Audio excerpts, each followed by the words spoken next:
자, 오늘 여러분이 보시는 이 하나님의 말씀은 왜 예수님께서 성전을 깨끗하게 하셔야 했는지에 초점을 맞춰서 우리가 깊이 생각해 볼 수 있는 아주 중요한 주제가 있다라고 저는 그렇게 생각을 하고 있습니다.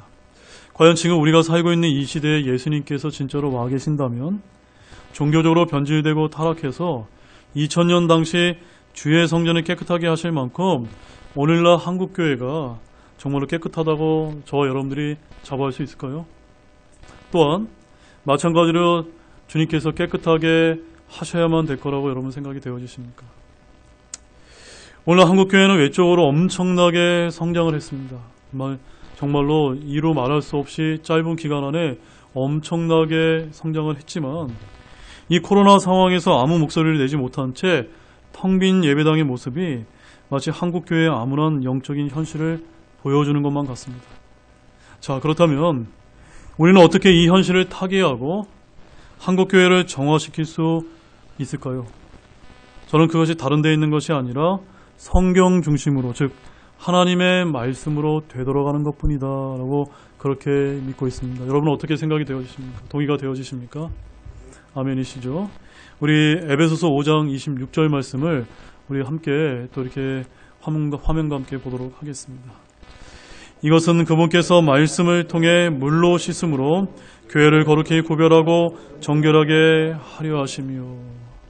성경에 의하면 우리 신약교회는 머리는 예수 그리스도라고 말씀하고 있고 몸은 우리 교회 바로 여러분이라고 말씀하고 있습니다. 또한 우리 몸인 저와 여러분을 향해서 우리 주님께서는 성경에 의하면 그리스도의 신부다라고 말씀하고 있습니다. 그리스도인 신부인 우리 저와 여러분이 어떻게 하면 깨끗해지고 주님 보시기에 거룩히 구별될 수가 있는 것일까요? 어떻게 하면 됩니까?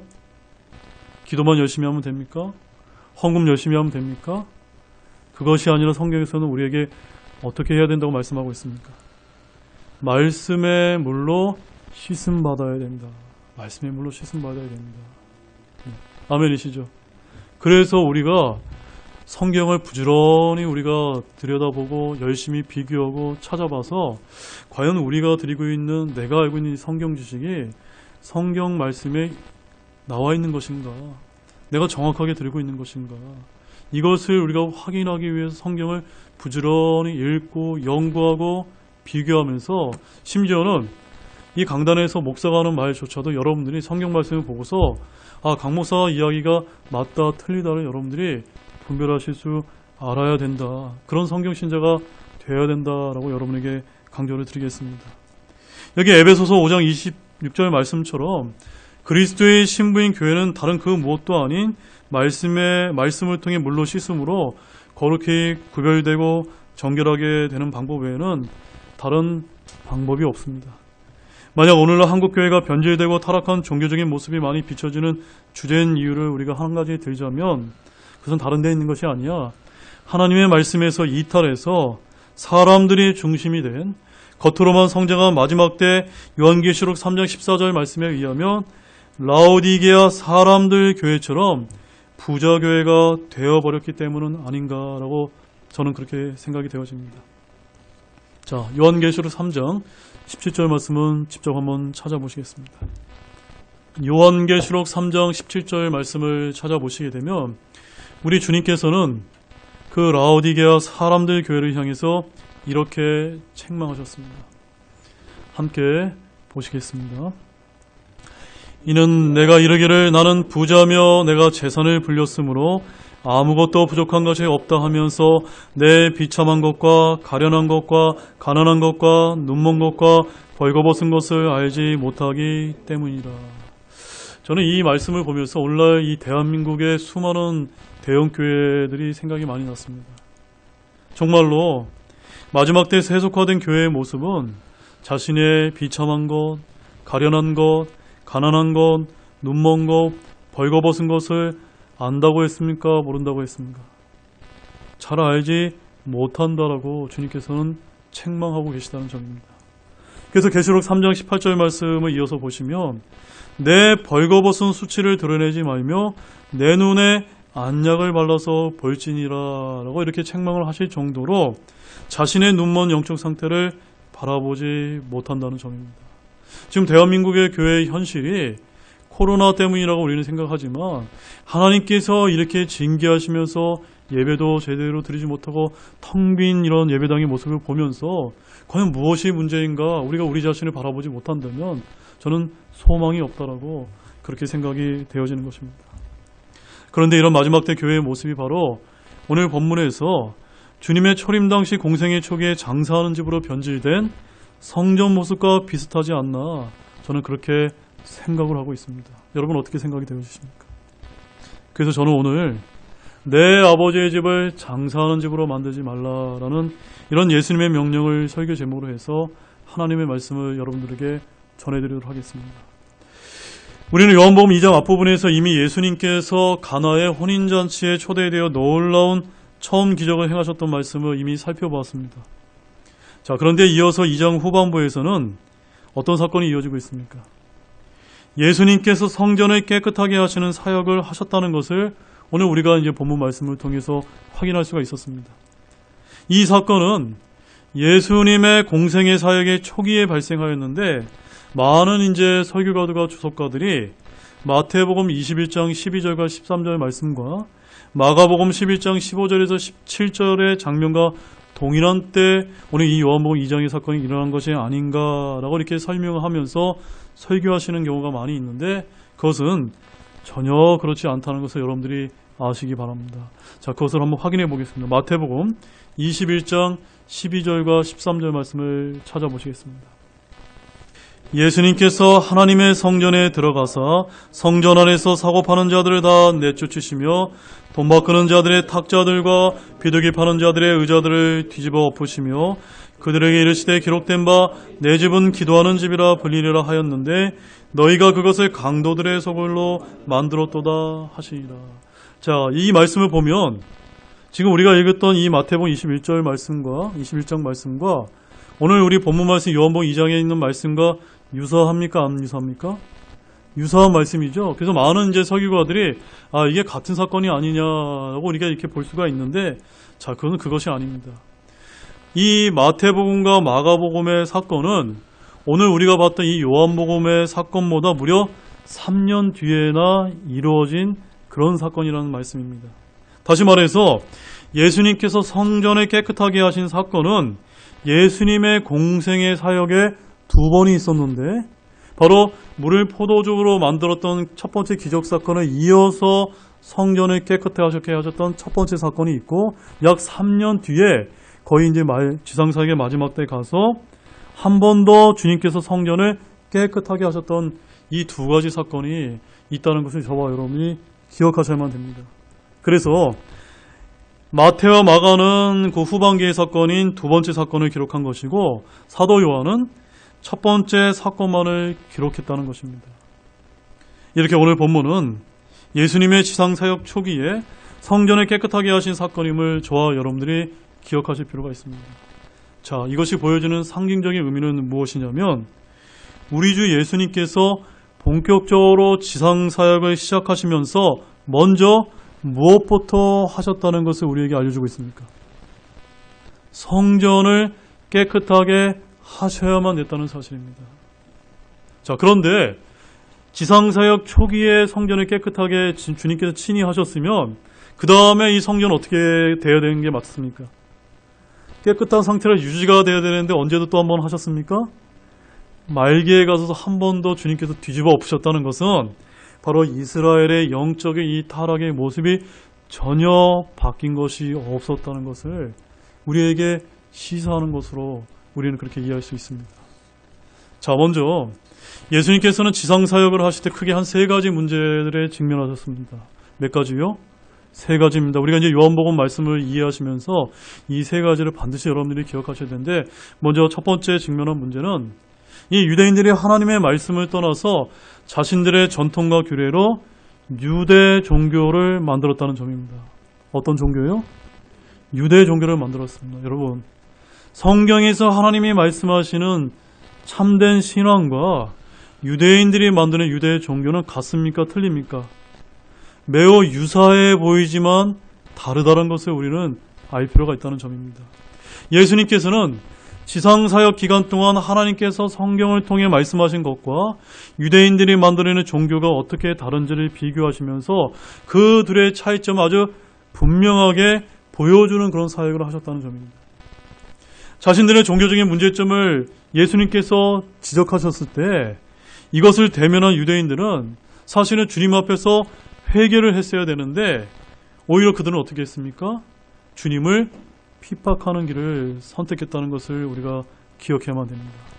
자, 그 다음에 두 번째 직면한 문제는 우리 예수님께서 영적인 진리를 가르치실 때마다 유대인 청중들은 주님은 영적인 것을 말씀하고 있는데 유대인들은 물질적인 것으로 이해했다는 점입니다. 언제나 표적만을 구했던 이 유대인들은 영적이지 않고 육신적이었기 때문에 거의 매번 주님의 말씀을 온전히 파악하지 못했다는 점입니다. 그 다음에 이제 세 번째 직면한 문제는 굉장히 중요한 문제입니다. 심지어 예수님을 3년 반 동안 따라다녔던 예수님의 제자들조차도 예수님의 말씀을 온전히 깨달았습니까? 못 깨달았습니까? 못 깨달았다는 점입니다.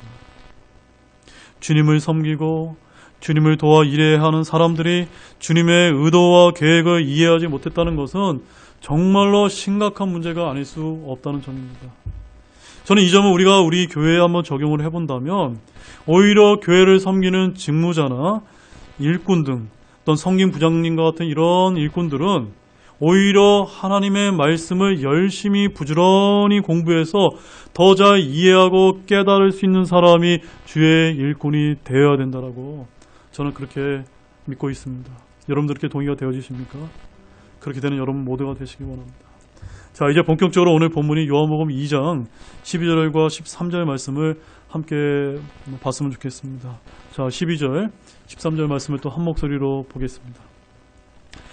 이 일들 뒤에 그분께서 자기 어머니와 자기 형제들과 제자들과 함께 가버나움으로 내려가셨으나 그들이 거기에 여러 날 있지는 아니하니라. 유대인들의 유월절에 가까이 오매 예수님께서 예루살렘으로 올라가사. 자, 이 말씀은 여러분들이 눈을 크게 뜨셔서 자세하게 보셔야만 됩니다.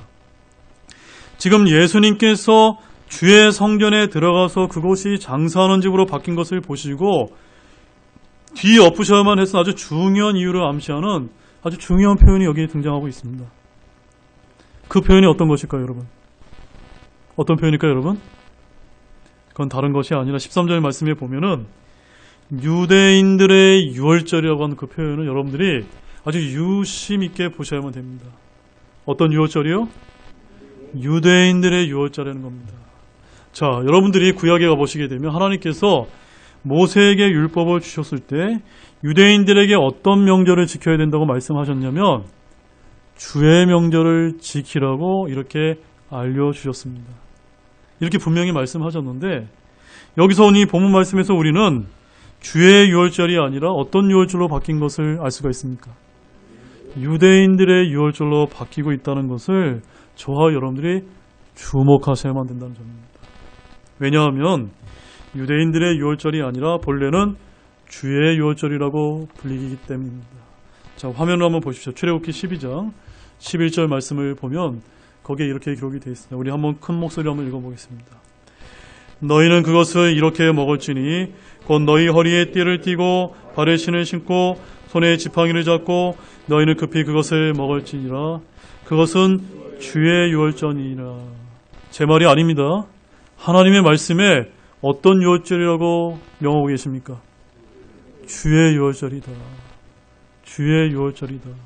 The Lord's Passover라고 이렇게 아주 명확하게 하나님께서 알려주셨습니다. 즉 주의 유월절을 하나님께서 모세에게 알려주시고 이스라엘 백성들로 하여금 언제 어디서 어떻게 지켜야 되는지를 아주 상세하게 말씀을 해주셨는데 유대인들이 수백 년 이제 수많은 시간이 흐르면서 나중에 가서 유대인들이 어떻게 이 주의 유월절을 지키고 있다는 것입니까?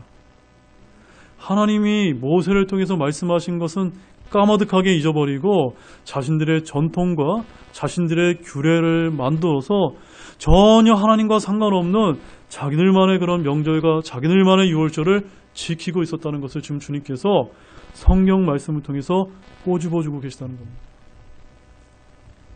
주의 명절이 유대인의 명절로 바뀐 것입니다. 우리가 요한복음을 보게 되면 이런 비슷한 구절이 한두 구절이 아니라 계속해서 반복해서 등장하고 있는 것을 볼 수가 있습니다. 자, 요한복음 5장 1절 말씀에 이렇게 이제 기록이 되어 있습니다.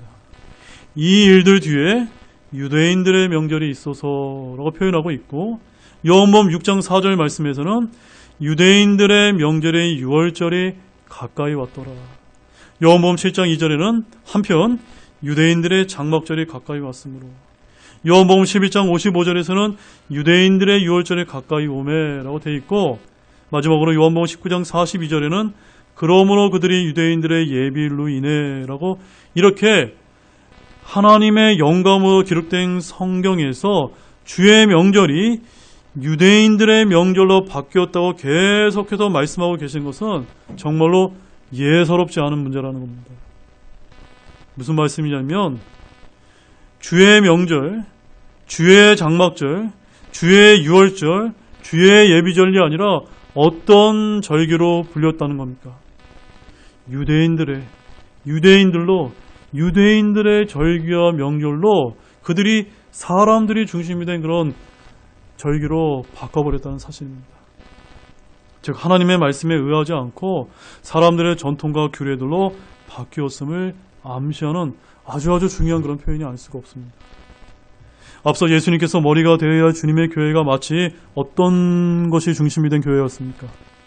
사람이 중심이 된, 사람이 만들어낸 전통과 규례를 중시하는 사람들의 교회가 된 라오디게아 사람들의 교회와 똑같다는 그런 말씀입니다. 이것은 예나 지금이나 결코 예외가 아닌 것 같습니다.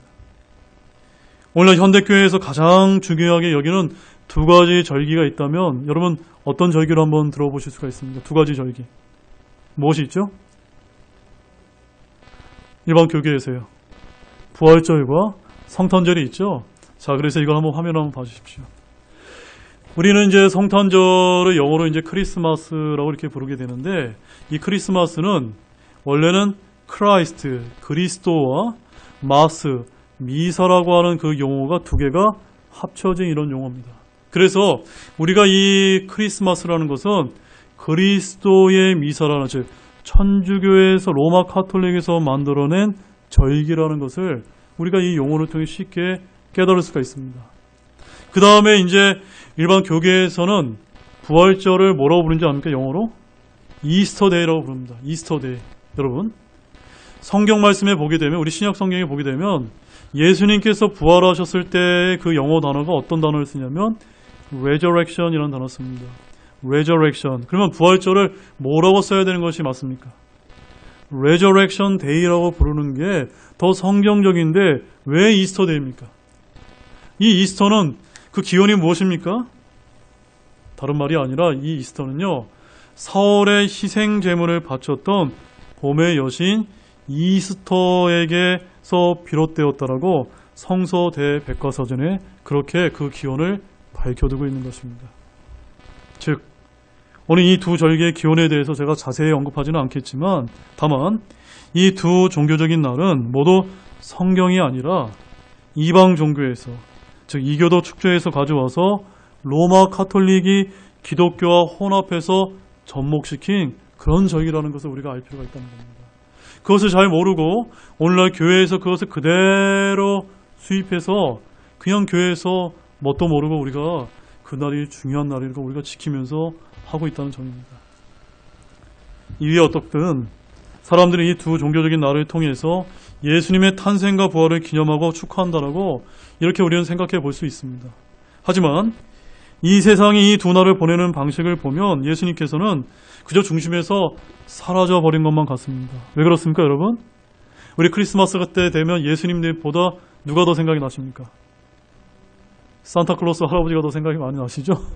그 다음에 이스터데이라고 하는 부활절에는 뭐가 더 생각이 납니까? 달걀이 많이 생각나시죠? 저도 이제 어렸을 때 이제 장로교회 다녔을 때 생각하면 부활절 되면 그렇게 달걀을 못 받으면 너무 아쉽더라고요. 네. 도대체 이 달걀을 나눠주는 것은 어디서 시작한 겁니까? 네. 이런 거 여러분 생각해 보신 적이 있습니까? 물론 기원이야 어떻든 예수님의 탄생과 부활을 온전히 기념하는 기쁜 날로 의미 있게 보내는 것도 또 교회들도 굉장히 많이 있습니다. 저는 그것을 다 나쁘다고 저는 그렇게 생각하지 않습니다. 그러나 우리같이 바른 성경을 쓰고 성경 신자인 저와 여러분은 그 기원을 정확하게 추적하고 연구해 본다면 그다지 우리는 유쾌하다라고 우리는 생각해 볼 수 없다는 점입니다. 여러분 동의가 되어지십니까? 자, 우리는 오늘 본문을 통해서 정말로 비슷해 보여도 아까 주의 명절과 유대의 명절이 비슷해 보였던 것처럼 주의 명절과 사람들이 만들어낸 명절이 완전히 다르다는 것을 저와 여러분은 깨달으셔야만 됩니다. 유대인들은 주의 명절을 완전히 변개시켜 버렸기 때문에 이제는 유대인들이 즐기는 명절에서 주님의 흔적조차 찾아보기 힘들어졌기 때문입니다. 그래서 예수님은 구약에서 친히 주의 명절을 만든 주 하나님이신데도 불구하고 공생의 세약을 시작하시면서부터 무엇부터 청소하실 필요가 있었던 겁니까? 성전을 청소하실 필요가 있었던 것입니다. 그냥 장사하는 집이었기 때문에 청소하셨던 것이 아니라 지금 이스라엘의 영적인 상태가 너무나 떨어져 있는 것을 바로 그런 그들의 명절을 지키는 모습을 보면 하나님을 보면 열을 알 수 있는 것과 똑같다는 점입니다. 자, 본문 14절 말씀 한번 보실까요? 본문 14절 한번 읽어보겠습니다. 성전 안에서 소와 양과 비둘기 파는 자들과 돈 바꾸는 자들이 앉아있는 것을 보시고는, 자, 우리 주님께서는요 가만히 그냥 앉아가지고 말씀만 전하고 그런 분이 아니라 과연 내가 명령하고 내가 준 그 말씀대로 이 유대인들이 주의 성전에서 똑바로 하고 있는지 안 하고 있는지를 어떻게 하고 계십니까? 보시고 계시다는 겁니다. 바라보고 계시다는 점입니다. 사랑하는 여러분, 성전은 건물에만 국한된 것이 아니라 바깥들도 성전에 포함되고 있다는 것을 여러분 아셔야만 됩니다. 유대인들은 명절을 지키기 위해서 먼 지역에서 예루살렘 성전까지 여행하기 때문에 희생물을 가져오는 대신에 돈을 가져와서 희생물을 구매해서 그 희생 헌물을 드리는 이런 그 유월절을 지켰습니다. 따라서 유대인들이 명절 때는 대목을 놓치지 않으려는 장사꾼들로 그 예루살렘이 아주 가득했다고 알려지고 있습니다. 마치 우리나라 추석 명절 때 평소 때보다 과일이나 고기값이 비싸지는 것처럼 유대인들도 명절 때 똑같이 음식값이 오르고 더군다나 예루살렘에 너무나 많은 방문자들이 있었기 때문에 숙박비가 급등하는 그런 문제가 있었다라고 우리는 그렇게 알려지고 있습니다. 따라서 보통의 이제 유대인들이 봤을 때는 이 유월절은 어떤 날이었을까요? 그들이 주의 유월절로 지키는 날이라기보다는 보통의 유대인들에게는 어떻게 받아들였냐면, 아하, 내가 큰 돈을 벌 수 있는 사업 기회가 아닐 수 없었다는 점입니다. 우리 유대인들이 뭘 잘하죠? 아주 장사하는데 아주 돈에 아주 밝지 않습니까? 그러니까 그 중에서 하나님을 제대로 믿지 않는 사람 중에 야, 정말 큰 돈을 벌 수 있는 대목이구나, 이렇게 생각하지 않았겠습니까? 문제는 이러한 사업이 세상이 아니라 어디서 벌어졌다는 점입니까? 하나님 아버지의 집인 성전에서 이러한 일들이 버젓이 벌어지고 있었다는 점입니다. 성전에는 소와 양과 비둘기 파는 자들뿐만이 아니라 심지어 돈 바꾸는 자들까지 있었다는 점입니다. 여러분, 모든 유대인들은 반세겔의 세금을 내야 했는데 이것은 모두 성전에서 통용되는 화폐로 지불을 해야만 했습니다. 여기 또 하나의 큰 문제가 발생하고 있는데, 하나님의 말씀에는, 잘 들으십시오, 하나님의 말씀에는 원래 이러한 세금 규칙이 있었을까요? 없었을까요? 원래는 이런 세금 규칙이 성경에 규정이 되어 있지 않습니다. 그런데 바르이새인과 사두개인들에게는, 이런 유대 종교 지도자들에게는 바로 이것이 큰 사업 기회라고 그들은 생각했던 것입니다. 그래서 그들이 어떤 사유를 만들어냈냐면, 자, 옛날에 이 이스라엘이 누구의 지배를 받고 있었습니까? 로마의 식민 통치를 받고 있었기 때문에 이 이스라엘에도, 이 예루살렘에도 어떤 화폐가 이제 통용되고 있었을까요? 바로 로마의 황제인 카이사르의 얼굴이 새겨진 이방 왕의 동전이 화폐가 통용되고 있었다는 점입니다. 그런데 이 유대 종교 지도자들이 어떤 규칙을 만들어냈냐면, 성경에 있지도 않는데, 아니 어떻게 주님의 성전에 이방 왕의 얼굴이 새긴 동전을 하나님께 드릴 수 있냐라고 이렇게 이야기하면서 자신들이 만드는 종교적인 돈으로 화폐를 바꾸어서 내야만 하나님께서 받아주신다라고 이런 인간적인 제도를 만들어냈던 것입니다. 타락한 유대 종교 지도자들은 성전에서 외국 왕이 생겨진 동전이 아닌 자신들이 정한 별도의 성전 동전만을 사용케 했다는 점입니다. 그래서 성전에서 통용될 수 있는 돈으로 환전을 하기 위해서 성전 세금을 내기 위해서 누가 필요했던 겁니까?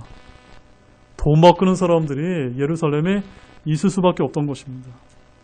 돈 바꾸는 자들은 유대 종교 지도자들이 만든 이러한 제도를 통해서 많은 금전적인 이득을 취할 수 있었던 것이고, 역시 종교 지도자들 역시도 이들에게서 큰 세금을 거둬들이는 일석이조의 효과를 거둬들였던 것입니다. 그래서 14절 말씀을 다시 한번 보시게 되면 성전 안에서 소와 양과 비둘기 파는 자들과 돈 바꾸는 자들이 앉아있는 것을 보시거는 이라고 이렇게 표현하고 있는 것입니다. 즉 이들은 암표를 파는 것처럼 몰래 숨어서 이런 짓을 한 것이 아니라 아예 자리를 잡고 정시로 이런 사업을 했다는 것을 우리가 알 필요가 있습니다. 돈을 바꾸는 자들은 성전 안에서 마치 시장에서 물건을 파듯 그렇게 장사를 했던 것입니다. 이제 차마 보고만 있을 수 없었던 주 예수님께서 등장하고 계십니다. 자, 16, 15절 말씀을 함께 읽어보겠습니다. 가는 노끈으로 채찍을 만드사 양들과 소들과 함께 그들을 다 성전에서 내쫓으시고 돈 바꾸는 자들의 돈을 쏟으시며 탁자들을 뒤엎으시고. 자, 여러분, 이 말씀을 읽으면서 여러분 어떤 생각이 드십니까? 여러분 예수님의 이러한 충격적인 모습이 상상이 되십니까? 왜 예수님이 이렇게 하셔야만 했다는 것을 여러분 이제 이해가 되셨습니까? 어떤 사람들은요, 예수님께서 이성을 잃고 이렇게 행동하셨다고 생각할지 모르지만 주님은 사실은 이성을 잃은 것이 아니라 아주 정상적인 반응을 보여주셨다는 사실입니다. 자, 지금부터 진짜 중요한 부분을 제가 이제 화면을 통해서 여러분에게 보여드릴 테니까 잘 보시기 바랍니다. 마태복음 5장 22절 말씀에 킹제임스 흡정역 성경에 이렇게 기록이 되어 있습니다. 우리 한 목소리로 한번 읽어보겠습니다. 나는 너희에게 이르노니 누구든지 까닭 없이 자기 형제에게 화를 내는 자는 심판의 위험에 처하게 되고. 자, 이 말씀 어떻게 이해하면요, 제가 이제 목사잖아요. 제가 우리 성도 여러분에게 막 화를 내요. 화를 내면 어떻게 되는 겁니까? 어떻게 되죠? 심판의 위험에 처하게 되는 거예요. 그런데 이것을 예외 조항이 있습니다. 어떻게 하면 되죠? 까닭만 있으면 돼요. 여러분이 잘못해서 제가 화를 내는 거는 괜찮다, 안 괜찮다? 괜찮다는 겁니다. 그런데 오늘 개역개정 성경에는 어떻게 표현되는지를 한번 제가 읽어드릴 때 한번 비교를 해보시기 바랍니다. 나는 너희에게 이르노니 형제에게 노하는 자마다 심판을 받게 되고. 여러분, 위에 있는 흠정형 말씀과 개역개정과 어떤 차이점이 있습니까? 어떤 차이점이 있어요? 까닭이 있고 없고라고 하는 차이점. 이게 중요합니까? 안 중요합니까? 너무 중요한 말씀이에요. 지금 예수님께서도 하나님이시지만 친히 본인이 말씀하셨기 때문에 주의 형제인 유대인들에게 지금 화를 내시고 성전을 뒤엎으셨기 때문에 만약에 까닭이 없이 화를 내신 거면 주님도 어떻게 되는 것입니까? 심판의 위험에 처할 수밖에 없어요. 그래서 여러분이 분명히 기억하실 것은 예수님께서 지금 화를 내신 것은 까닭이 없었던 것이 아니라 분명한 까닭이 있었음을 분명하게 깨닫기 바랍니다. 아멘이세요? 즉 까닭 없이 자기 형제에게 화를 낸 것이 아님을 여러분 분명히 하시기 바랍니다. 이렇게 이 성경이요, 성경이 이렇게 너무 중요한 겁니다. 성경이 1.1획도 예수님이 하신 말씀이 하나도 틀려서는 안 되는 거예요. 그렇게 성경이 완벽해야 되는 겁니다. 만약 하나님께서 이 땅의 죄악을 보시고 분노하셔서 어떤 재앙이나 역병을 내리셨다면 그것은 아무 이유 없이 그런 것이 아님을 아는 것과 같은 이치입니다.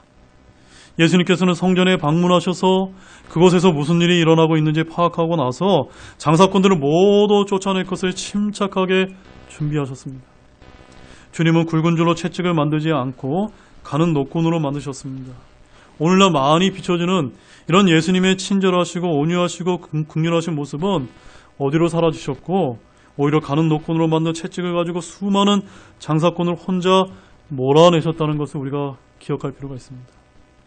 예수님은 소와 양과 장사꾼을 다 내쫓으실 뿐만이 아니라 그들의 탁자주도 다 뒤엎으셨습니다.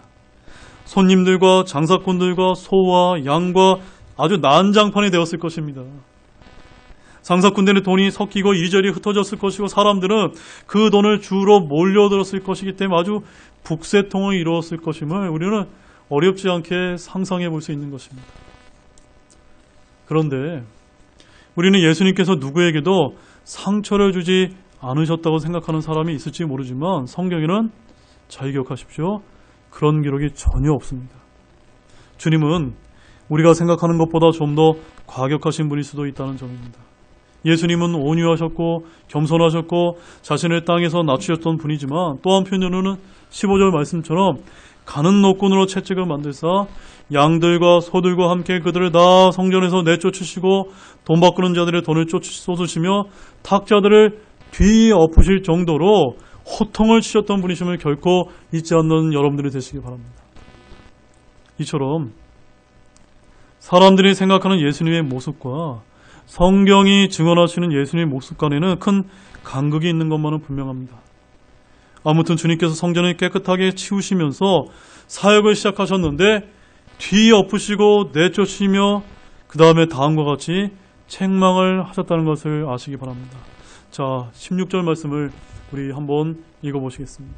본문 16절입니다. 비둘기 파는 자들에게 이르시되 이것들을 여기서 가져가고 내 아버지의 집을 장사하는 집으로 만들지 말라 하시니 뭐 하지 말라고요?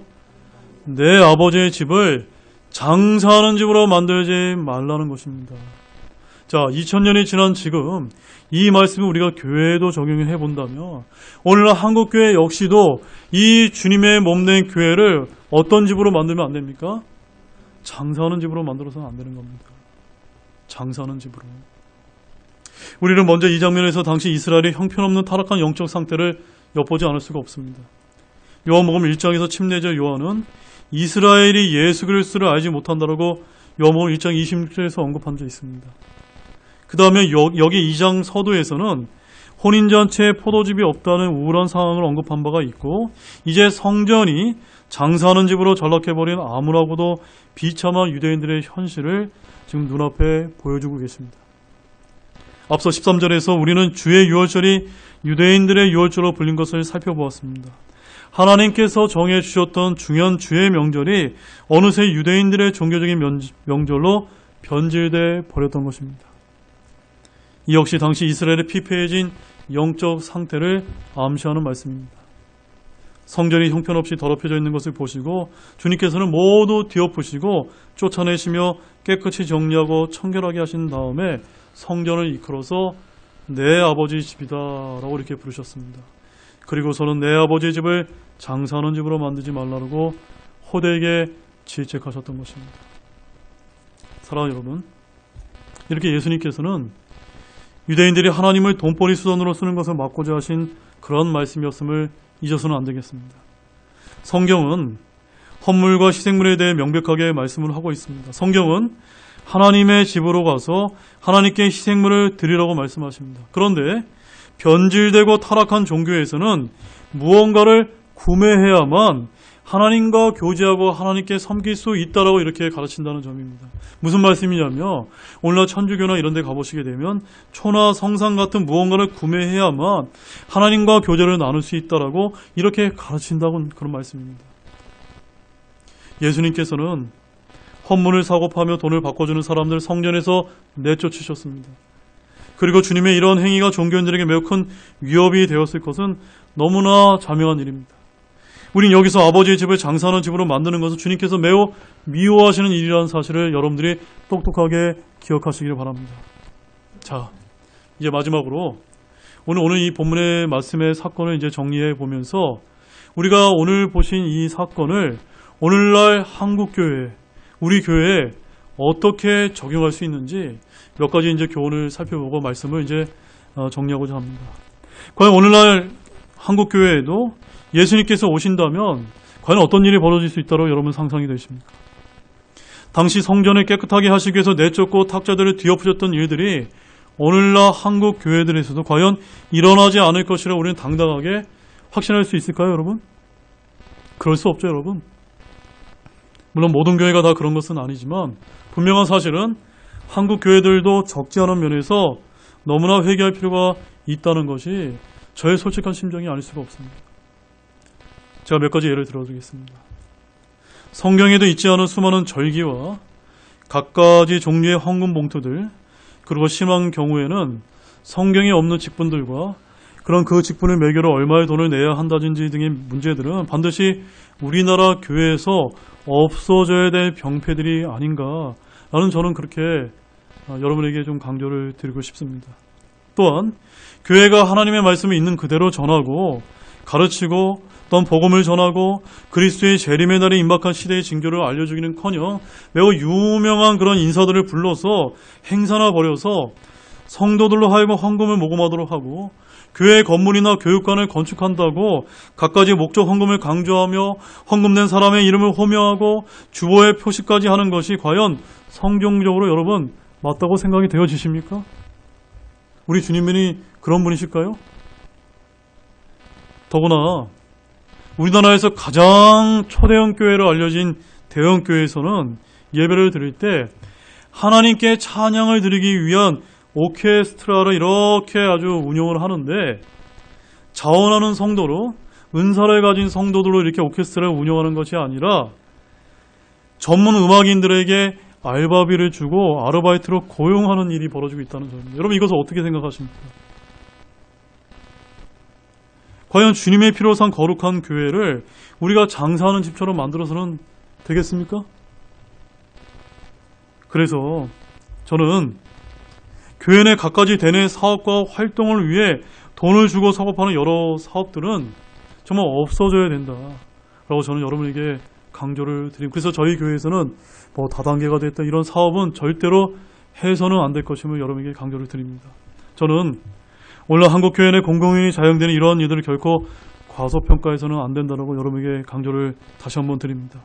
모든 문제를 어떤 관점에서 바라보셔야만 되냐면 과연 예수님께서 이 자리에 와 계신다면 주님의 피로상 거룩한 교회를 우리가 장사하는 집처럼 만든 요소는 없는지, 또한 뒤엎으실 만한 요소는 없는지, 또한 성경에도 없는 사람들이 만들어내는 종교적인 규례와 율법들은 없는지 우리 이러한 관점에서 매사에 조심스럽게 살펴봐야 된다는 것을 여러분에게 강조를 드립니다.